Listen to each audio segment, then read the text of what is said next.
Thanks for joining us this afternoon. Fresh and damning allegations, of course, by the special prosecutor against the former sanitation minister Cecilia Dapaah as the office of the special prosecutor goes on the offensive in the latest attempt to confirm the seizure of suspected tainted properties belonging to Cecilia Dapaah. You'll recall that the office of the special prosecutor says millions of cash from the former minister and ordered the freezing of some of her bank accounts. However, an Accra High Court refused to confirm the seizures, directing the OSP to unfreeze the account. Well, Kwaku Asante has been following all of the developments for us as we now have the latest from the special prosecutor on efforts to actually prosecute this very case. Kwaku Asante is joining us first just to help us with the issue about this dead brother of Cecilia Dapaah that we are, learning of now, and also understanding is that some transactions are ongoing even though this person is deceased. What's the argument of the official of the special prosecutor on this? Yes, Blessed. In fact, if you look at the filing that has been made by the special prosecutor in court, it starts by saying that an analysis of statements in Cecilia Dapaah's bank account with a top Ghanaian bank, we are unable to put out the details of the bank for certain reasons, revealed highly suspicious transactions involving the name of Cecilia Dapaah's deceased brother, Nana Akwesi Esan. They said Nana Akwesi Esan died in January of 2022, and there is no record domiciled at the financial institutions of probate or letters of administration granted to personal representatives. Strangely, there are active transfers from the deceased person's bank account to that of Cecilia Dapaah's bank account in Ghana. In fact, as recent as 19 September 2022 and 23rd May 2023, amounts of 10,450 cedis and 11,280,000 cedis were transferred supposedly by the deceased brother to the first respondent.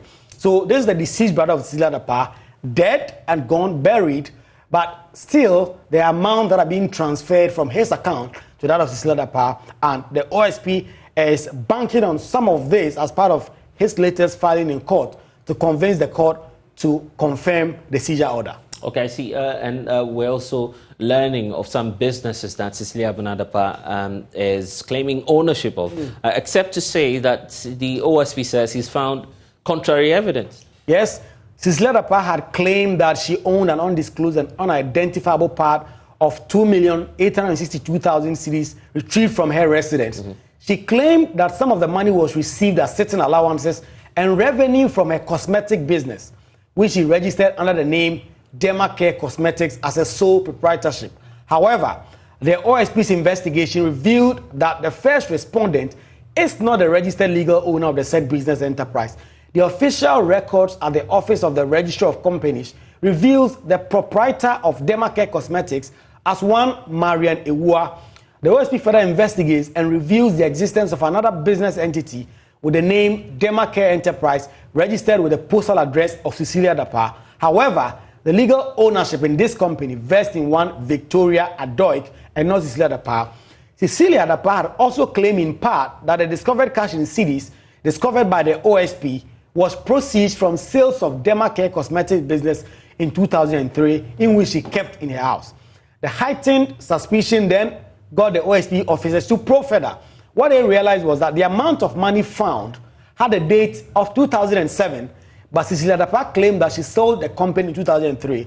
So the date does not correspond. Of course, the defense people have raised is that as of 2003, when Cecilia Dapaah may have sold the company, that was the time Ghana was using the old currency. And so Cecilia Dapaah might have gone to the bank to change them into the new currency. But these are questions that the OSP is asking and is expected to come to court. Then again, contrary to Cecilia Dapaah's claim that Demacare Cosmetics ceased operations in 2003, the business registration documents show that the business was actually registered in 2018. If you registered a business in 2018, which you claim to have sold in 2003, why is the date on the money 2007? So these are some of the questions OSP is asking. And I need to point out also that the key summaries of what it is that the Office of the Special Prosecutor has been laying out this afternoon is right on your screens as we see, talking about some undisclosed and undeclared real estate businesses, which she actually obscured and concealed using aliases. In fact, using aliases, and that's another point I wanted to bring up about the transactions and how she's able to sign off using her regular signature, but then the name on the accounts are different. Yes, the OSP alleges that Cecilia Dapaah sold the Snit Boteman Estate flats under the name of Nanaya Ode. Indeed, Cecilia Dapaah appended her own signature on all relevant correspondence with the buyer under the name Nanaya Ode. Concerning payment, Cecilia Dapaah, through her agent, gave the buyer her bank account number, and it was at the point of payment that it was revealed to the buyer that the true identity of Nanaya Ode was actually Cecilia Dapaah, into whose account payment of the purchase price of 117,000 cedis was to be made and was effected. The OSP attached exhibit. So the former sanitation minister is signing on documents as one Nanaya Ode, and she's selling a house that she owned at Boteman Estate Flats. But she signs her own regular signature, and the OSP has been able to piece the evidence together to suggest that the minister was doing a lot of unregulated business, getting a lot of money, some of them which she was not paying any taxes on, using aliases, and was not getting specific. Okay, let's talk about the $800,000 and then, this new revelation coming up about the amount and possibly what it might have been used for. This is supposed to have belonged to a certain deceased brother, as the reports is indicating. What did the OSP find? The OSP finds that this $800,000 said to belong to the deceased brother of Cecilia Dapaah had actually not been proven, and that at the time the person was deceased, there was no evidence to back the point that that deceased brother of Cecilia Dapaah had entrusted her with a certain amount of money. The OSP, of course, is going to investigate the specifics of the business or the work that the brother of Cecilia Dapaah was doing that could fetch him $800,000. But ultimately, the special prosecutor is asking question is that amount of money must be proven as to how the chain of custody, who handed over the money to the brother of Cecilia Dapaah, how did it end up in the custody of the former sanitation minister. Precisely. According to the special prosecutor, the investigations he has conducted so far does not point to the fact that that story is plausible. Yeah, and indeed, we'll keep monitoring the space because a number of claims we're seeing here, lots and lots of them unfolding. But of course, this will also point to the reason why the OSP wants the account frozen once more, I guess. Once more, yes. The OSP failed the first time to get a court to confirm the freezing order and the seizure. And so he's going to court again, this time with more evidence. The OSP says the first time he thought he had crossed certain hurdles, and so he did not attach almost all the relevant evidence that he had. But because the court said that he was basing his case on public sentiments and not on facts, the OSP says, I'm giving you all the evidence that I've been able to gather so that the new court will be able to make a decision on that. And so 18th of October 2023, just a month from today, we expect another Accra High Court. As of now, we do not have the details of the specific judge who hear the case, whether it is the same judge who denied the earlier request. And so on the 18th of October, the special prosecutor will be making a second attempt to get this confirmation. Any comments from the lawyers of Cecilia Dapaah so far?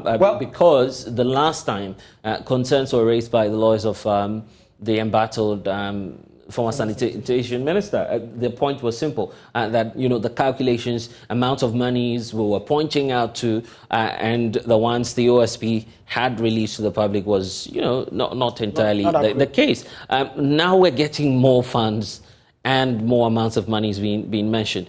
How do we reconcile all of that? Well, the lawyers of Cecilia Dapaah are tightly about the situation. Yes. We've been trying to reach them to try and get their comments on these latest allegations that have been made by the special prosecutor. They haven't said anything. But we expect that in the coming days, within the next 2 weeks, the lawyers for Cecilia Dapaah would have to file an affidavit in opposition to this application that have been filed by the special prosecutor in court. It is then that we'll get to hear the side of Cecilia Dapaah. And ultimately, on the 18th of October, when the case is heard, there will be oral argument, and then we'll be able to get to hear how Cecilia Dapaah is responding to these claims, except to say that the special prosecutor believes he has a rock-solid evidence to convince this new judge that the freezing order and the seizure confirmation is warranted to protect the so-called tainted property of Cecilia Dapaah, so that Cecilia Dapaah will not dissipate them so that the special prosecutor will be able to continue his investigation and not leave any stone unturned. Okay,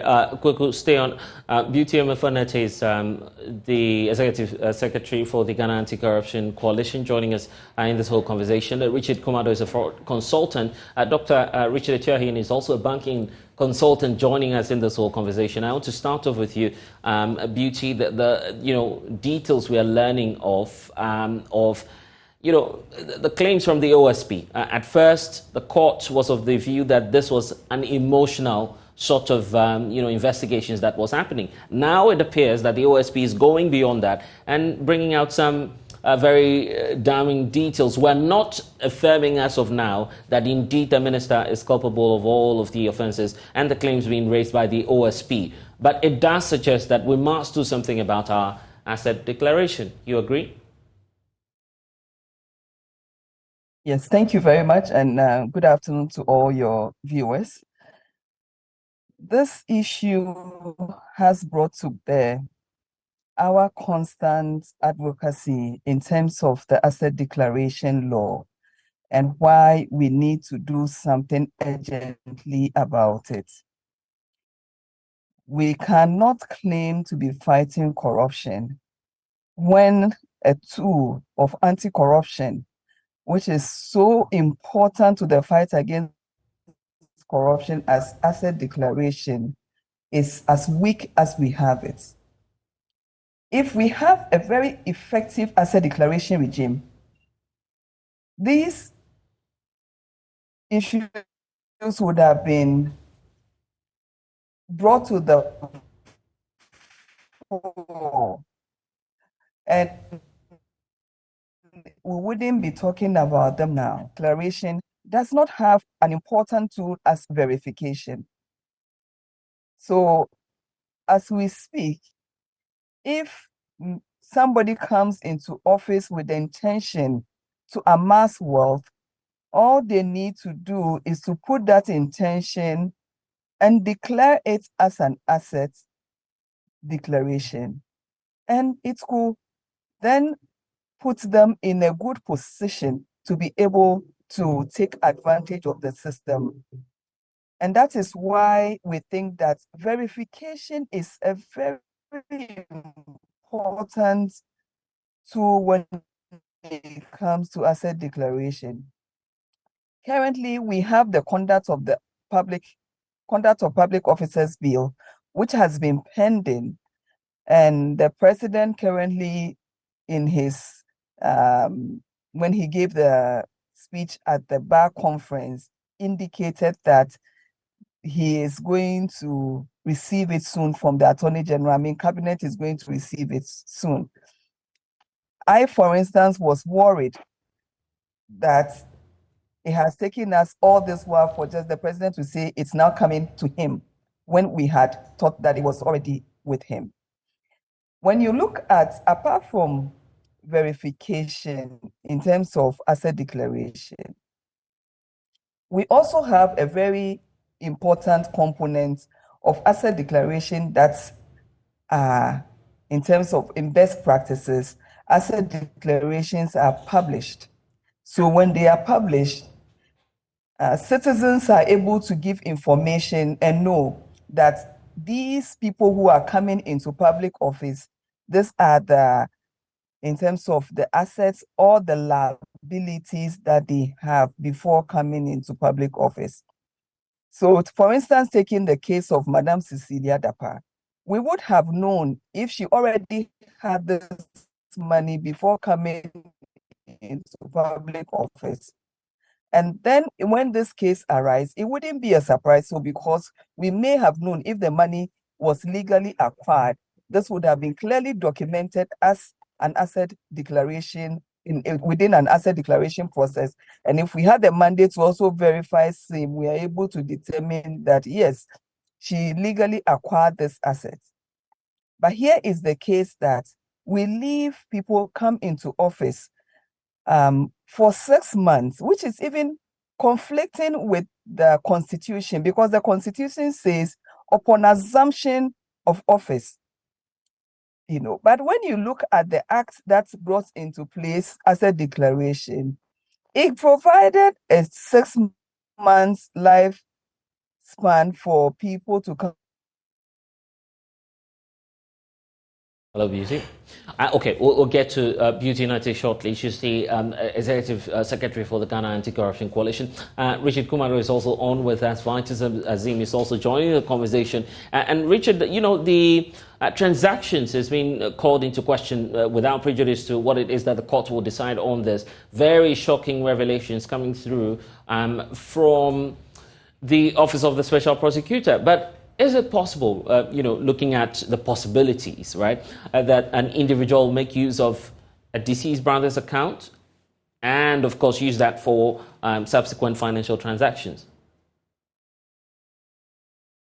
I kindly unmute from, yes, I can hear you now. Yeah, right. That effect. And having worked in a bank before and having trained bankers across the group on many of these areas when it comes to financial crime and crime in general, I think there's a lacuna the Office of the Special Prosecutor is trying to cure. That because he's a high-profile politician, the Special Prosecutor is taking his time to cross all the T's and to dot the I's. By getting this information and to reconcile the books from the particular bank or the number of banks for which the deceased or herself has had these monies, it wouldn't be any difficult task at all. When you are opening an account as a politician, or when you become a politician, or you are given a position to serve in your party or to serve your nation, the banks, that's what we call the risk assessment, and the risks rank you as a politically exposed person. It is the MD of the particular bank that even takes the trouble to perform a compliance function on your account as to inflows and outflows. And any suspicious activity or any unusual transaction on your account would have been franked. These details will be with Bank of Ghana. These details will be with FIC. And these details will be with the bank. So if it turns out that she actually has these monies in relation to many of the monies that is being found, the reconciliation will be easier. But blessed, this is the thing in this country. There's no convergence criteria between the financial sector and property administrators in this particular country.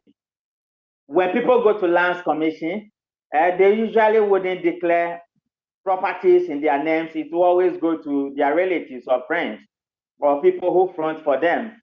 And therefore, those monies that they place into the bank in typical area of money laundering will have little or indirect relationship with the particular suspects that have come under financial crime interest. And that is where investigators will need to go behind the scene and do a little bit of digging. And even that, to follow the proceedings at the court, to link the particular individual to a particular property in line with a particular crime that has been committed, you will need to be a little bit of genius, and you might have been on this job for a very long time.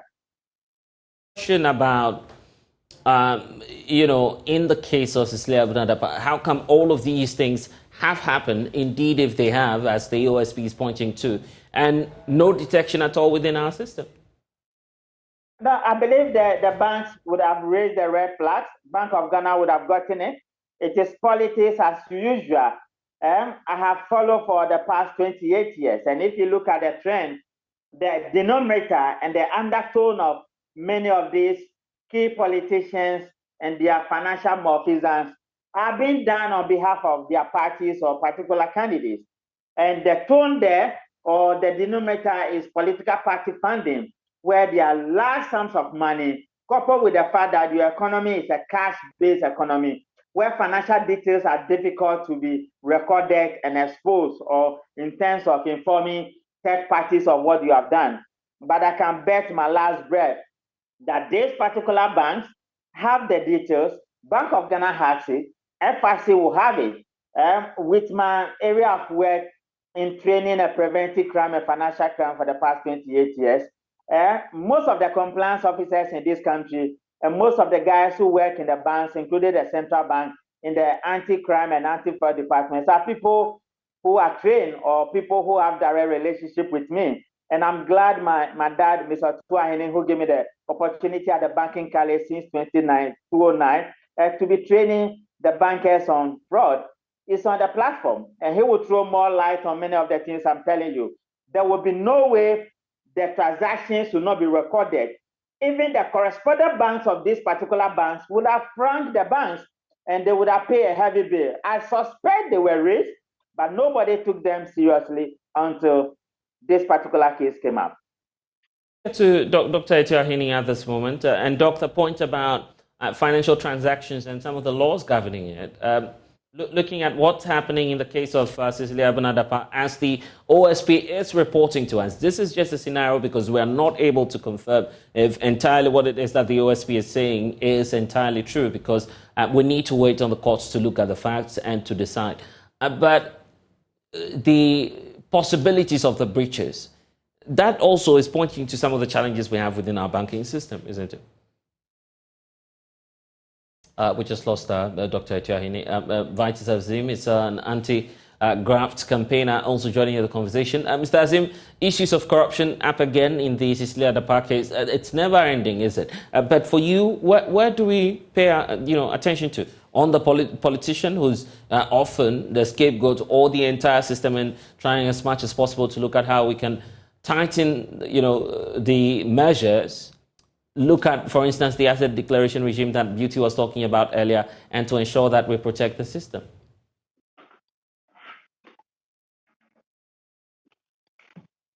Beauty, let me hear from you on this.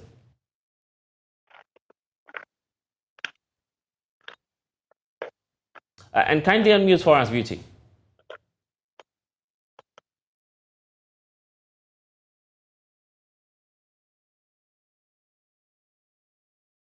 We seem to be having a challenge there. Of course, Richardkumaru is still with us. Richard, you're talking about the point earlier about possibility of having, some of the people working within the banking system who may have triggered or sounded the alarm bells, and yet, of course, the regulators or those in charge may have disregarded that. That means that sanctions could apply beyond, just focusing on Cecilia Dapaah. If indeed the claims by the OSP are all true. Definitely. I remember in one of the cases that came before us, the BNI went to arrest the MD of this particular bank because of some infractions, which basically occurred because the unusual and suspicious report was not produced on time. And there are timelines with many of these reports. And guess what? The ramifications and the consequences of fighting money laundering acts or financial crime, when it got to do with high-level politicians, go beyond the borders of Ghana. And the correspondent bank of this particular bank's Auntie Abina Dapaah has money or has dealings with them. We'll have questions to answer.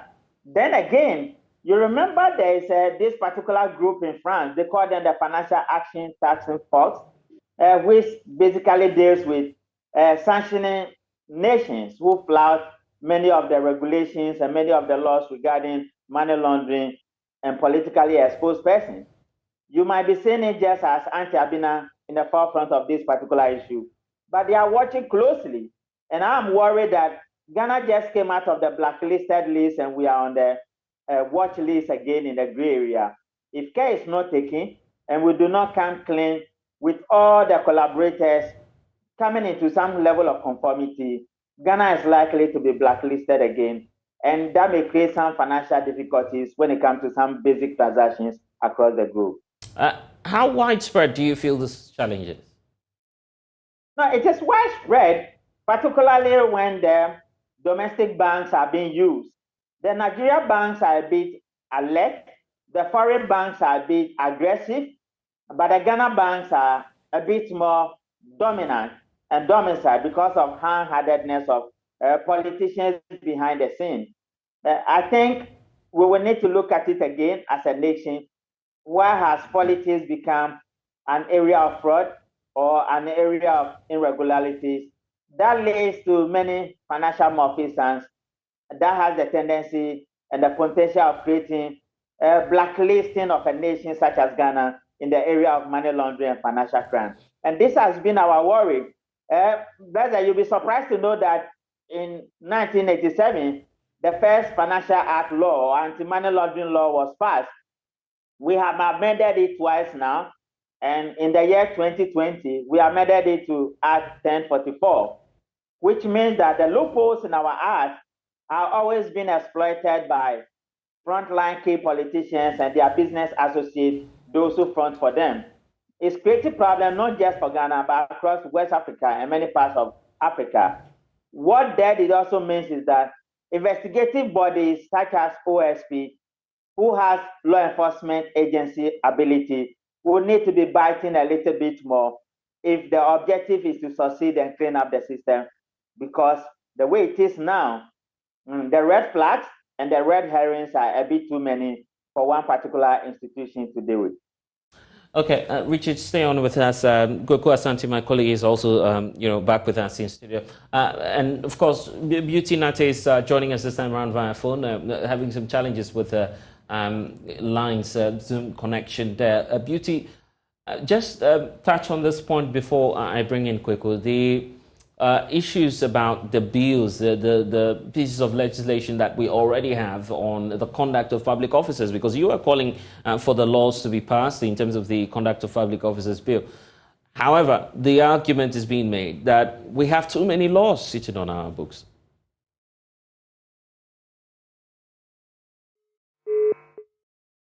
Okay, Kweku is still with us. Kweku, the point, about the, code of conduct for public officers and the bill that many CSOs have been pushing for. You are in Parliament as well, and this conversation has often come up. We've had leadership of the House comment on this, especially Osei Chairman Sabunsu, for instance, who's very passionate about changing the frame. What's been the argument in Parliament as well? So both sides in Parliament, both the NDC and NPP sides, agree that there's the need for that law to come in. But of course, Parliament is a little bit handicapped because the bill has not emanated yet from the executive arm. The bill is still going through cabinet, and just like you've heard Beauty Nate say there, the president said at a bar conference that the bill will ultimately come to him. We expect that he will give it some executive approval, and then the Attorney General can lay it before Parliament. The AG has had cause to assure that the expectation is that by the end of this tenure of President Kumado, that bill would have been passed. And that is the sticking point now. But given how both sides in the House seem to agree that we can pass this and we need to pass this, we expect that as soon as this bill comes, it will probably go through a certificate of urgency, the kind of urgency that Parliament attached to the passage of the Right to Information law. We expect same to be done with this law.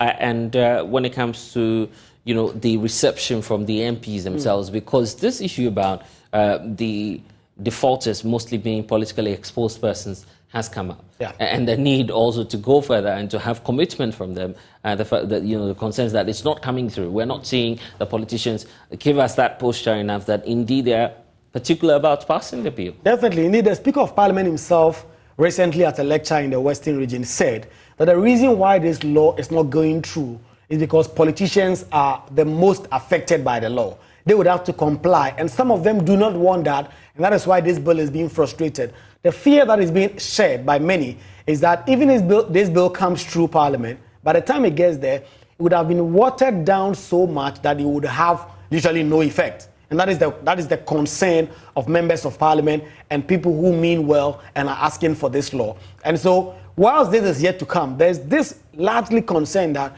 the politicians may be paying lip service, coming out every now and then and saying that they are really in supportive of any calls to pass this law. But are they really in support of this? If there is almost a political agreement on both sides, why is this bill in cabinet? Why is it not coming through Parliament? And those are the concerns that people are sharing, that by the time this comes to Parliament, this bill will be just like a toothless bulldog. Okay, Beauty Nate, the way forward and what you expect from Parliament as they resume from recess?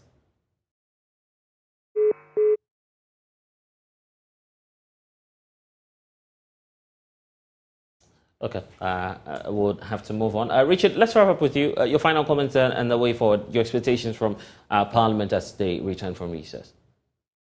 I think they have difficulties because they are the frontline politicians, and largely it's going to affect them. Nobody disputes that, but I think they should master courage.